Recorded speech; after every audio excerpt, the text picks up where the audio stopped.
আসসালামু আলাইকুম। তোমরা সবাই কেমন আছো? তো আমিও ভালো আছি। ও বহুত দিন পরে ব্লগটা সারা আমাদের আজকে যাবো না, কালকে সারা আমার সকালবেলায় উঠে মুখ চুখ ধুয়ে খাবার পানি খাইয়ে নিয়ে কাপড় সালটা বাস করে ভাত হইলো। ভাত হওয়ার পরে ভাত খাইলাম। তো রাইতের দিকে না আলু ভেজে কিনে নিলাম, দিয়ে থাল বাসন সাবার ধুয়ে নিলাম। তো ভাজি নিয়ে তেল দিয়ে দিলাম কড়াইতে, পেঁয়াজ দিয়ে দিলাম। এখানে কড়াই পেঁয়াজ ভাজি হলো, আলু আর মাছ দিয়ে দিলাম, নুন দিলাম, হলুদ, জিরা কুচি দিয়ে দিলাম।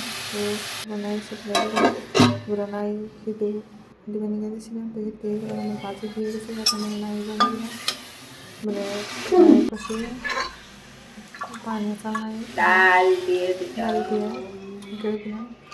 তো কষানো পানি দিয়ে মাছ দিয়ে দিলাম, মানে ভাতও বয়ে দিলাম, দিয়ে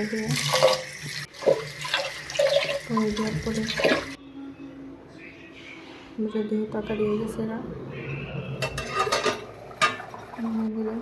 নামিয়ে দেওয়ার পর ভাতের মধ্যে আমার শরীর একদম শেষ করে মাছ ফেলা থেকে তোমরা